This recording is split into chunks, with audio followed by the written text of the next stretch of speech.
Hello, hello, hello, everybody. Hello, Michelle. Thank you for joining me today. Thank you for joining us, all of you.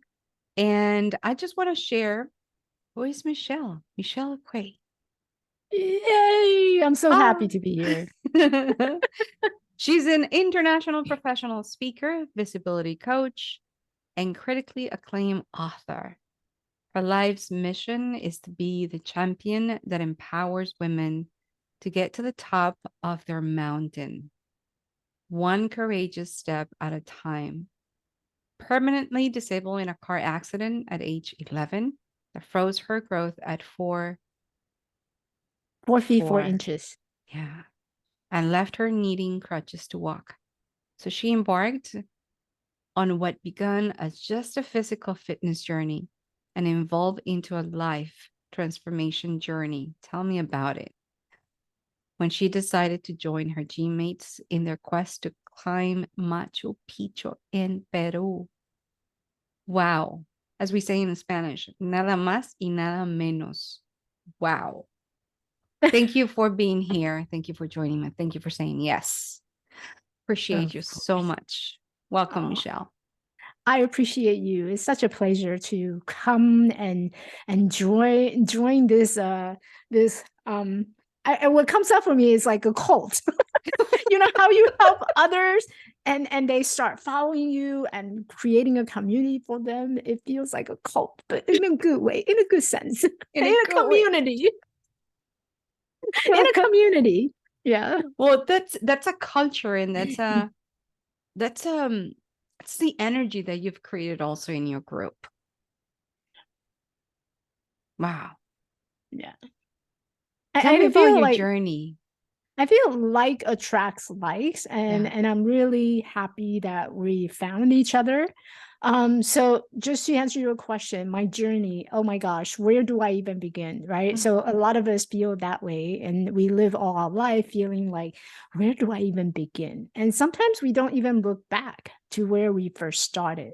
So where I first started, I would take I think today I'm going to do something very different. So where I started was right there, sitting in the middle of a tent, in the middle of a night at right around 8 o'clock.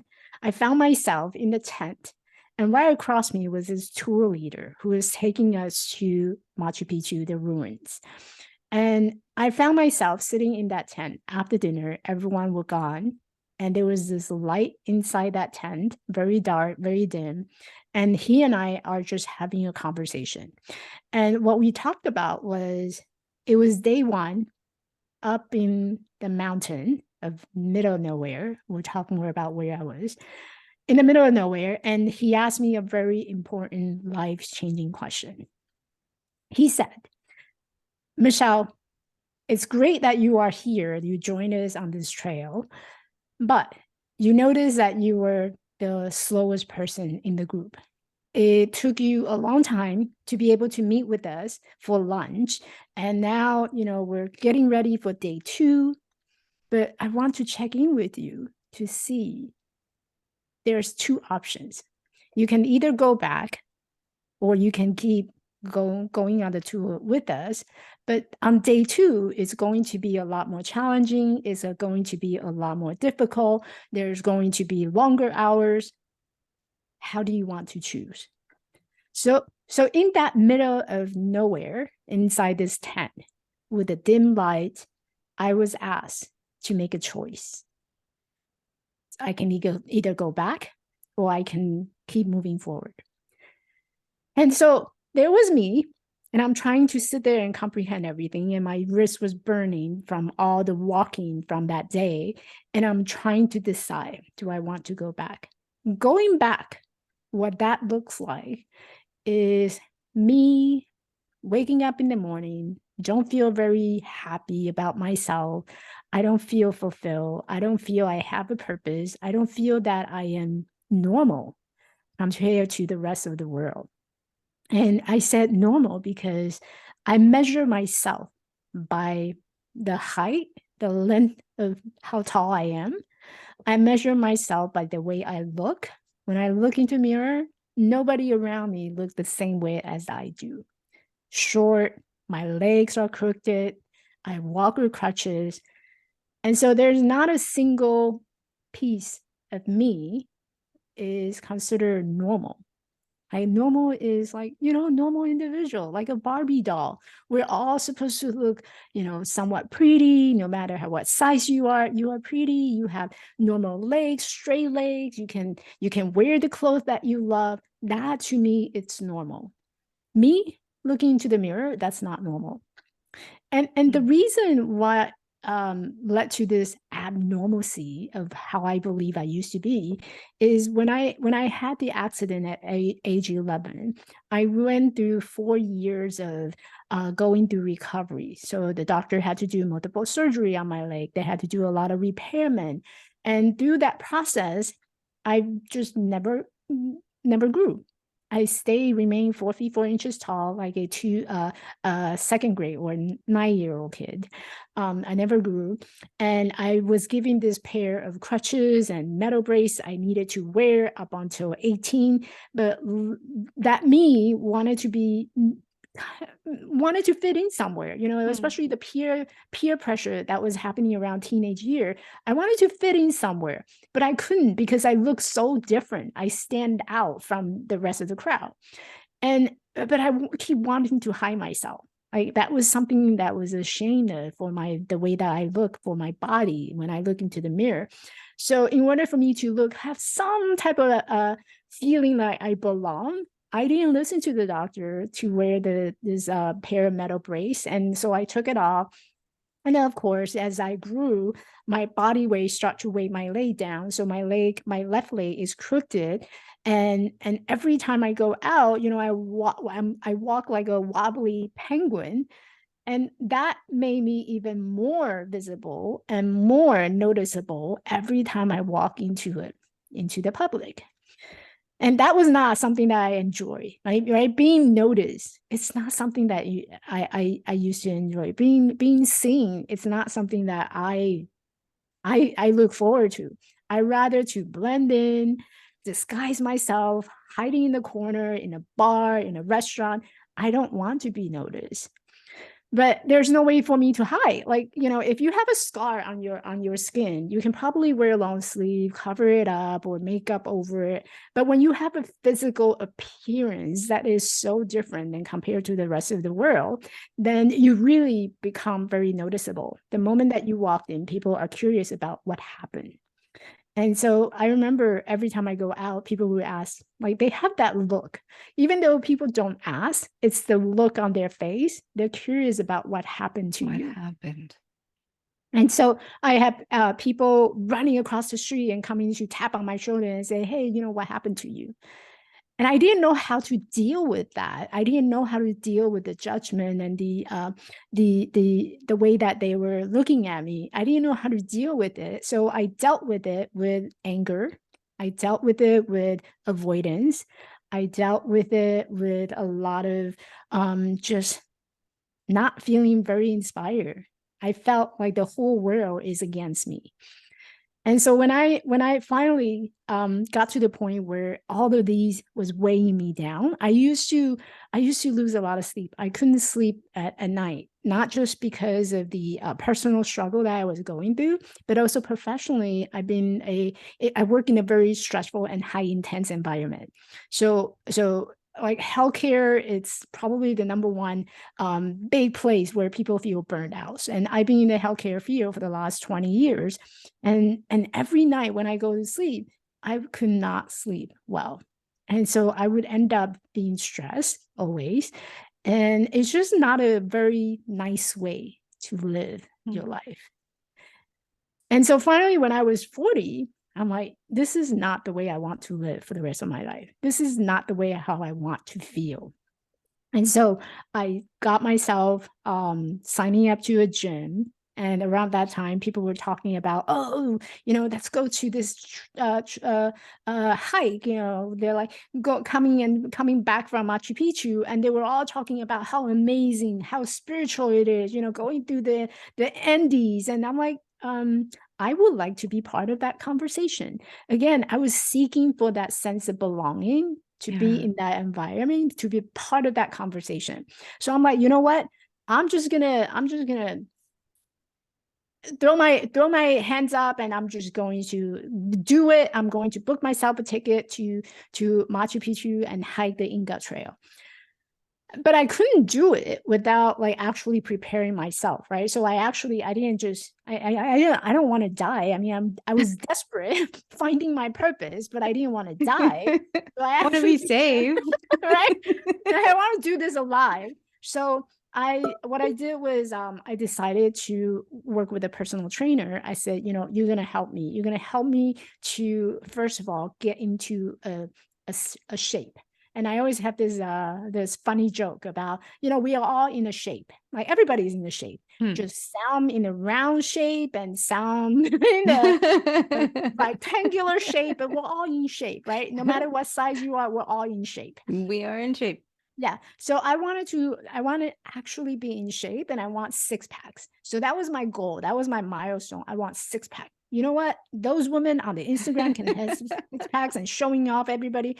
I'm gonna prove to everybody that I can do that too.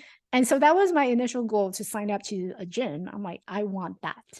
I was very clear. I was very adamant. I was very determined about it. So You I were walked in. focused. You were laser I was focused on what focused. you wanted. Yeah. And I knew exactly how I wanted. I want it done, and I needed somebody to help me. I knew that I needed somebody to help me because I couldn't do it alone. So I walked in, hired a personal trainer. I told him exactly what I want, and he was a really really nice guy. He's Mexican, so I know a lot about Latina culture. So I'm like all with it. And so he's really nice, and he showed me how to use the machines, how to walk on the treadmill, and slowly he trained me to the point where I walked into the gym one day. I said, hey, you know, listen, his name is Joe. I said, Joe, listen, I wanted to go hike. And Joe was like, okay, great, Michelle, where do you want to go hike? I'm like, I wanted to hike Machu Picchu. And his jaw started to drop, and he's like, Michelle, I know you're capable, but not that capable. Have you thought about you might die? And I'm like, yeah, but I think the difference between dying in Machu Picchu versus dying for not living a fulfilled life, I would rather much choosing to die in Machu Picchu. Oh, oh, that's powerful. Because as you are taking us through that journey, which is incredible, and how you feel like hiding. As coaches, we know that feeling of not wanting to be seen, trying to blend is it's the belief, is the desire from a lot of people. Not because they want to, it's because they don't feel whatever it is that they feeling. And so they need to hide behind the inadequacies, behind whatever limited beliefs they have in their mind, whether it's physically or mentally, emotionally, we all have them one way or another. So just to put it into perspective, just to sharing that story, it's powerful in itself because we can relate in so many ways. Yeah. And also believing the lies that other people tell them, like, no, you're not capable of doing, like, really? You're going to instill that limiting belief in my mind when I am capable of doing everything and anything I set myself to do. Yeah. So what did you do? You trained for Machu Picchu. You got to Machu Picchu. What happened?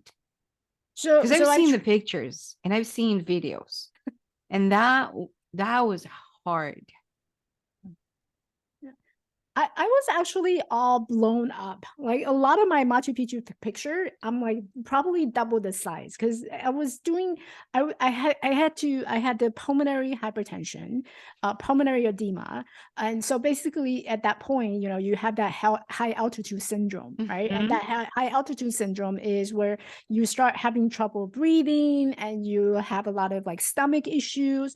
And so funny story is that I don't believe I shared this on social media a lot, is that 2 days before my hike, my actual Machu Picchu hike to the Inca Trail, I actually came down with stomach flu.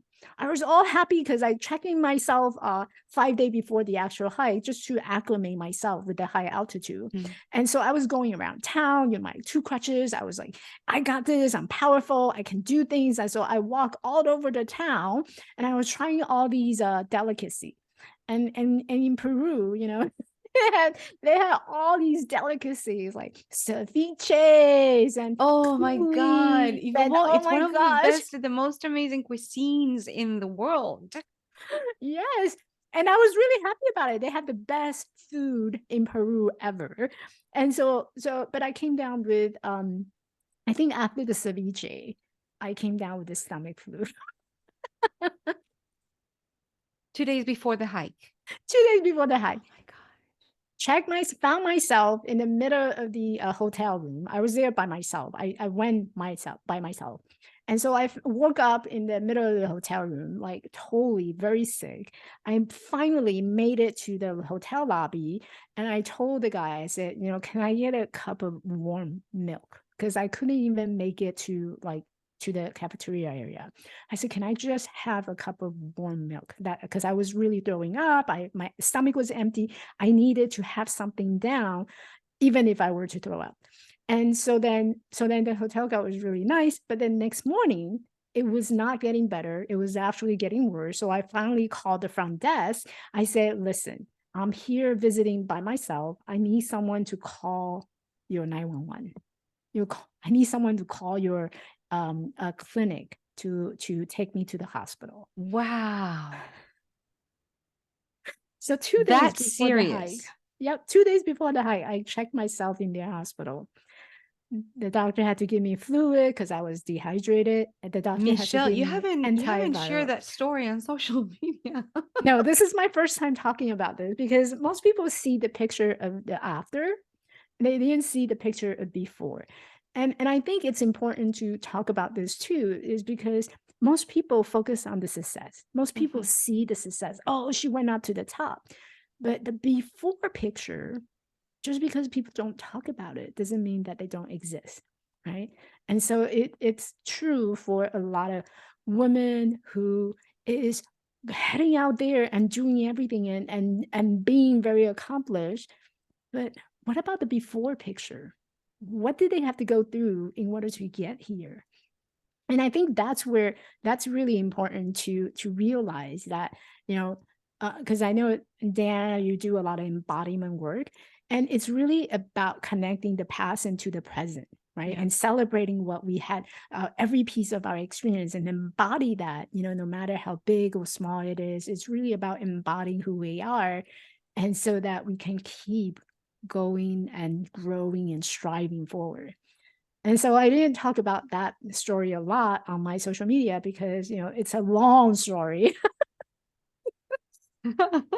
It's a long But it's an story. amazing, it's as important as your Yes. climb because many people we tend to hide what really happened, what really went on behind the scenes. Yeah. And the headaches and the effort that was needed to be lived, needed to be experienced. It's kind of the I like to also point out the darkness and the light. We focus only on the light, on the shiny object, the thing that we gain, but we seldom look at the darkness, and it's Yeah. the alignment of both that makes us stronger. Mhm. Yeah. Yeah. And, and you know, from that lessons, what I learned is determination, Mm, right? So one of the things that it's really important, once you have that alignment and you know what you want, you know exactly where you want to be, then it comes down to, are you determined to Oof. get it? Do you have the courage to claim it? And I think those are really important lessons to learn as well. Just because you embody who you are, you have that alignment. But if you're not dedicated, if you're not willing to like step out of your comfort zone sometimes and do and go after what you want and to claim it, then it's two choices.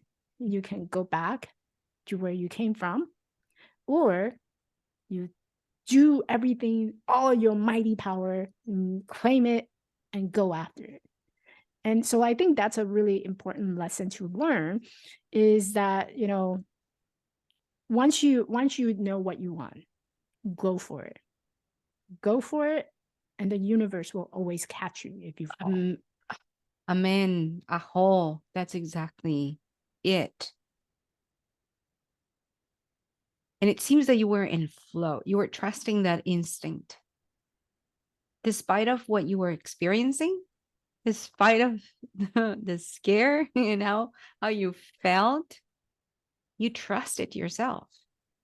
How do you get into that zone of trusting yourself wholeheartedly, regardless of what you're living with, regardless of the challenges that you're facing?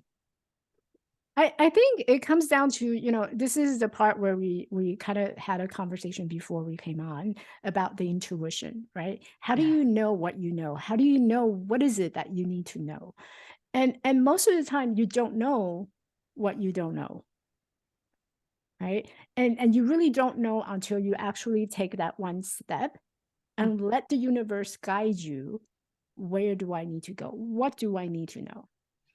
And sometimes it takes a lot of courage to go into the unknown. Because if you think about, trusting, I can't just take out my intuition and say, here, Diana, this is what my intuition looks like. And I know this is my intuition. Yeah.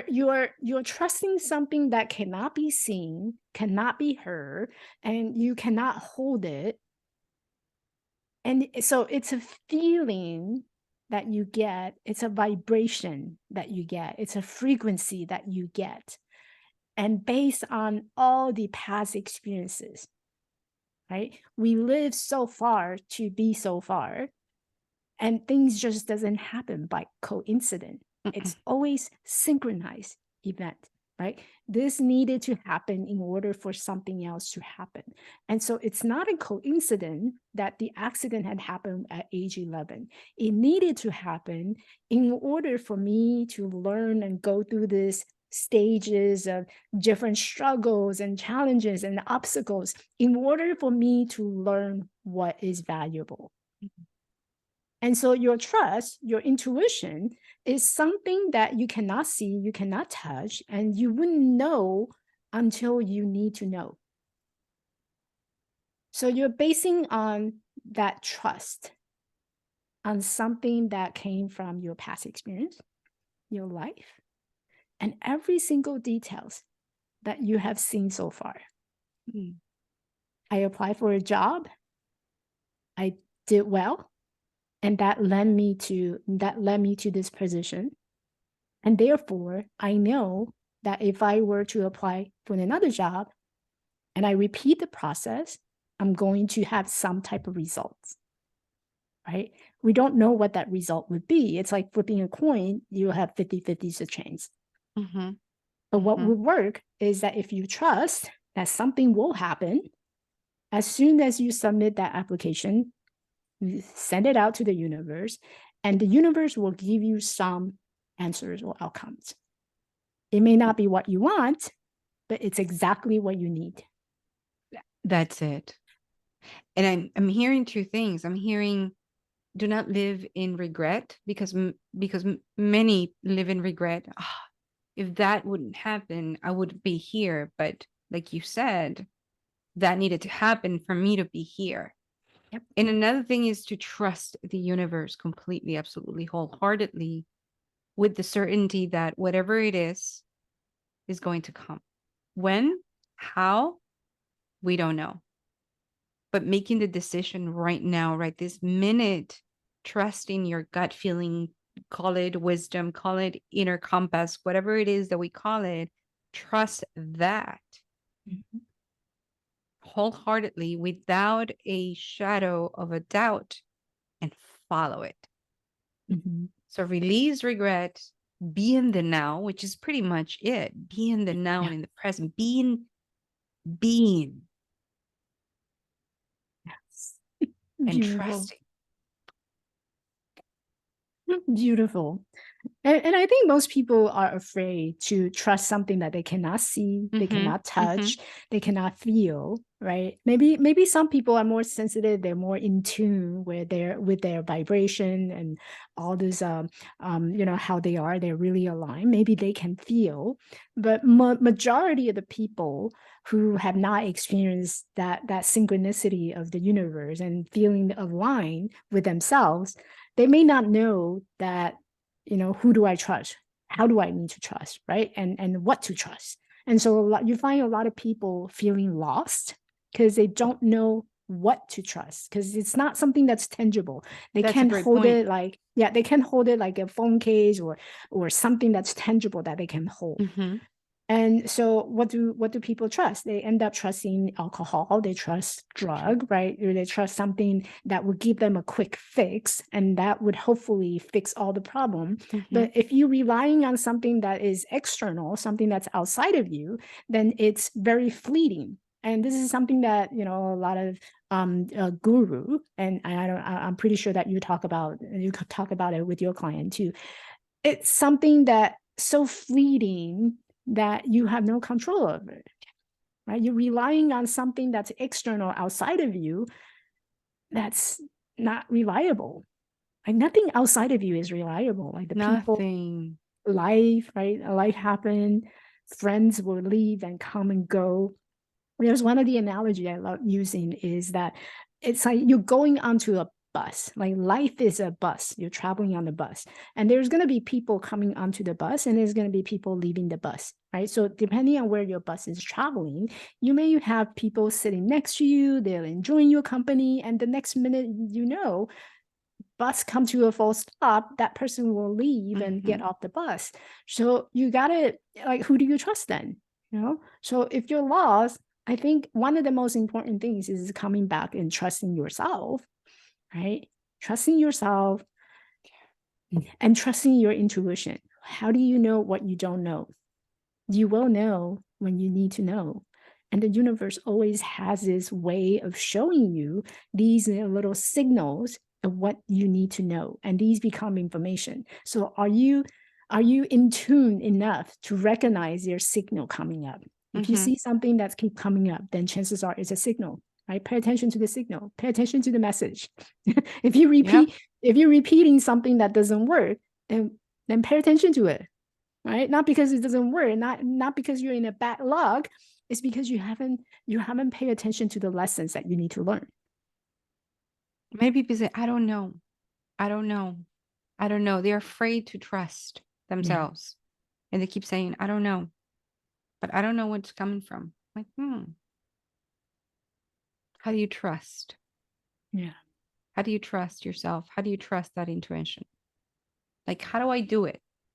What would be the first thing that when someone comes to you and say, but how do I trust it? I don't know. I don't know how to connect to self. I don't know how to connect to my what is the second brain? How?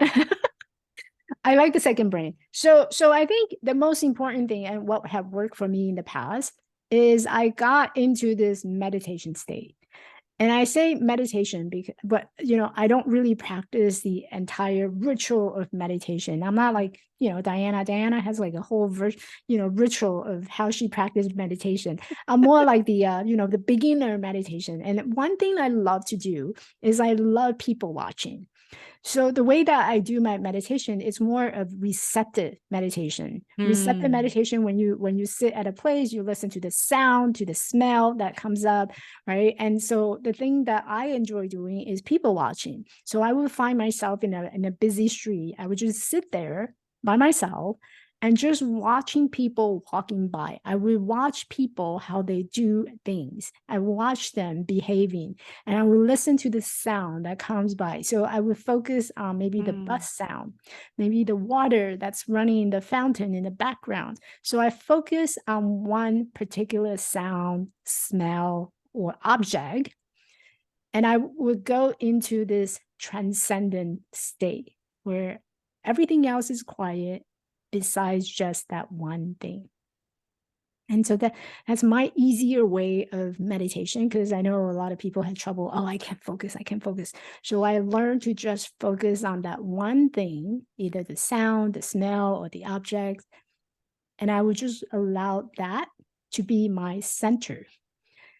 And so when I start doing that, I didn't realize that I was doing meditation until much later, when I start looking into like personal development books. Like I love Eckhart Tolle stuff. I listen to a lot of Eckhart Tolle, The Power of Now. When I got into that place, I'm like, oh, give me more. Because yeah, give me more, right? Because that really feels good. I can start tuning out a lot of my monkey mind noise. I no longer need to be like entertaining all these idea of I'm not good enough, I'm not tall enough, I'm not Yeah. capable enough, I can do a lot of things. I no longer need to be entertaining those thoughts, those ideas.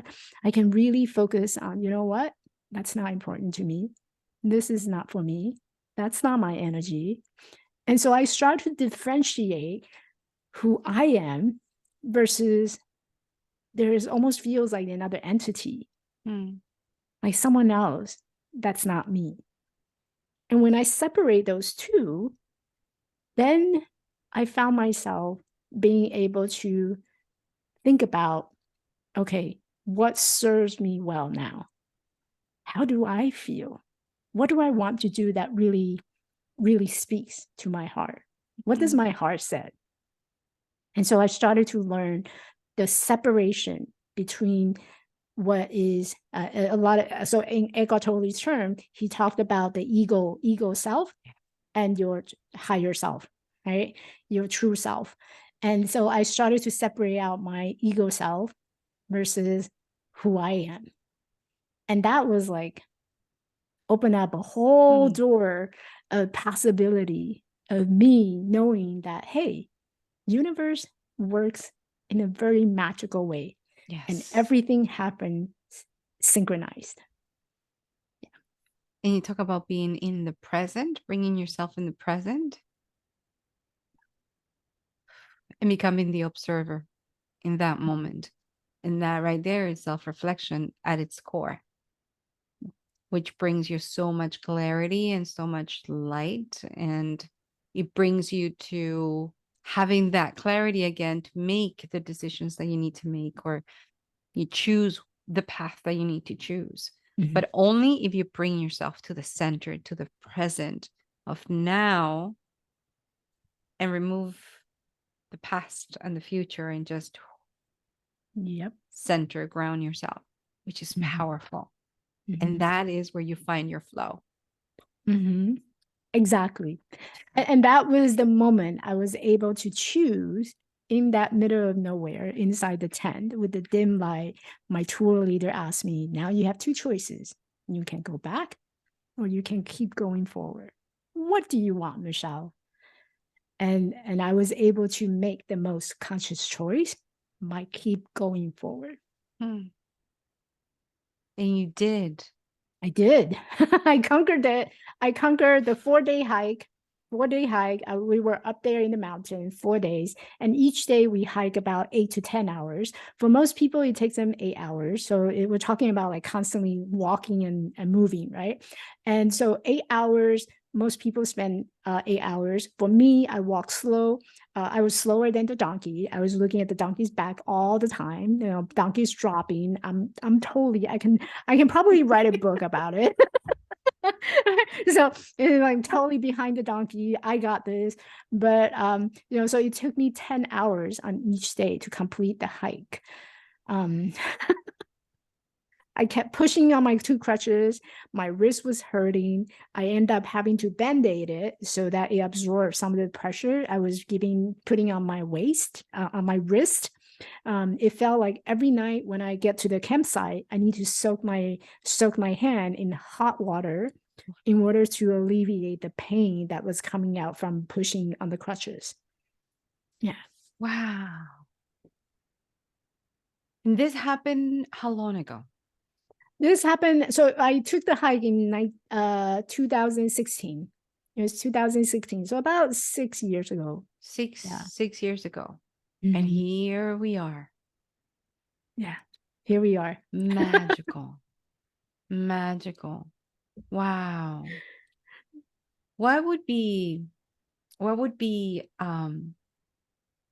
something that you can give our listeners and viewers, for those of you who will be watching, for those that just starting Mhm. to feel, to sense that awareness and trying to bring themselves into the present?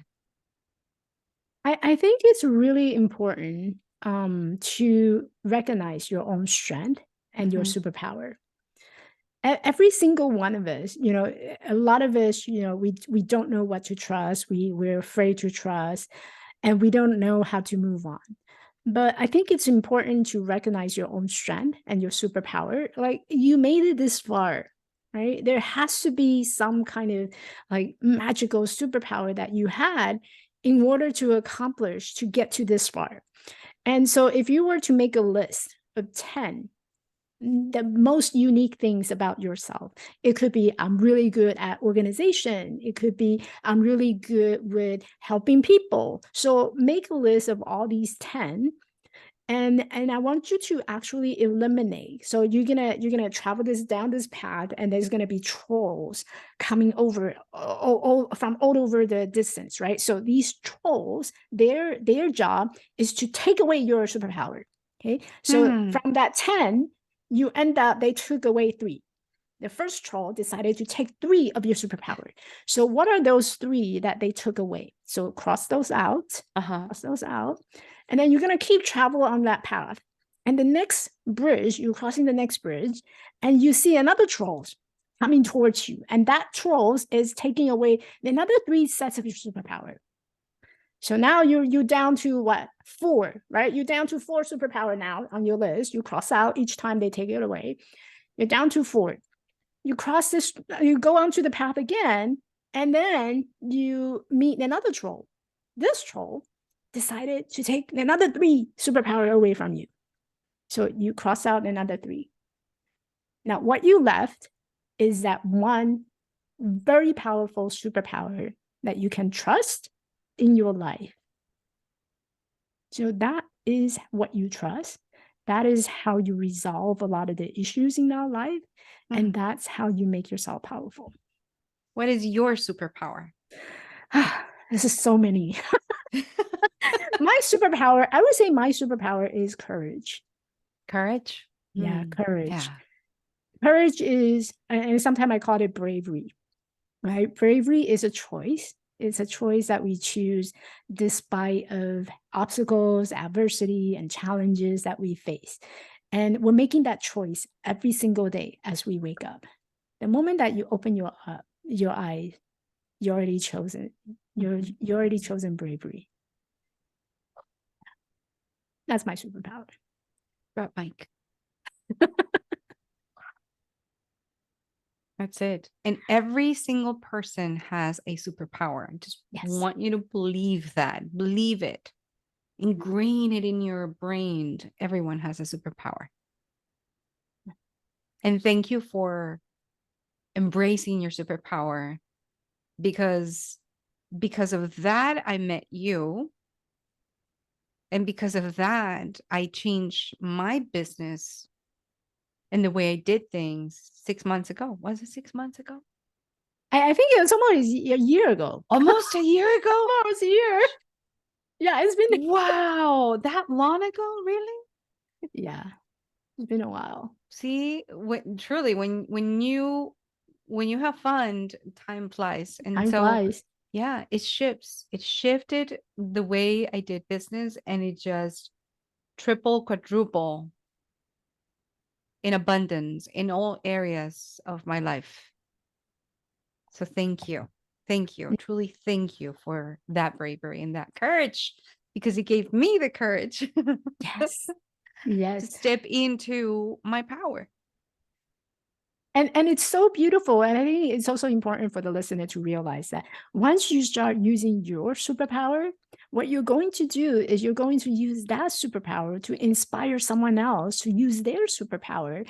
And Mhm. so you end up creating this ripple effect, right? So now Diana is going out there and she's helping others to recognize their superpower, and that someone else that she helped is going to do the same for another person. And I believe that our society needs that, right? When we so focus on, oh my gosh, this person did this to me and that person didn't do their job. But what if you can use your superpower to change the life of someone who needs to recognize their superpower? Mhm.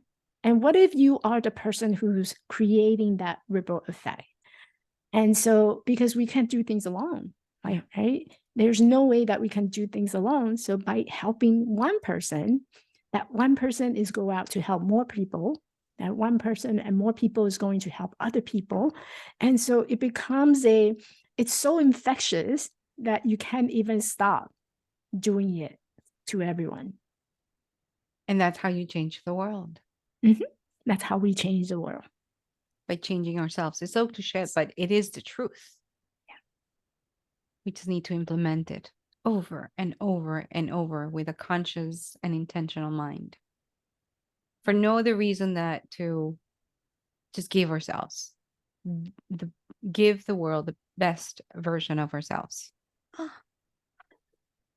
Yes. Thank you, Michelle. Thank you so much. I appreciate you. I love you. I love you too. Ah, you changed my world. You see? And you're changing mine. You're changing mine by changing others. Yeah. And it's one decision away. That's all. That's all it takes. That's Yep. it. Yep. One Thank step. you, my friend. Thank you for being here. Thank you for saying yes. Thank thank you to all of you for listening and being here through the years. These are great conversations between us, Yes. undressing the soul. Thank you for undressing yours. Thank you. Bye. Love you. Thank Bye. you.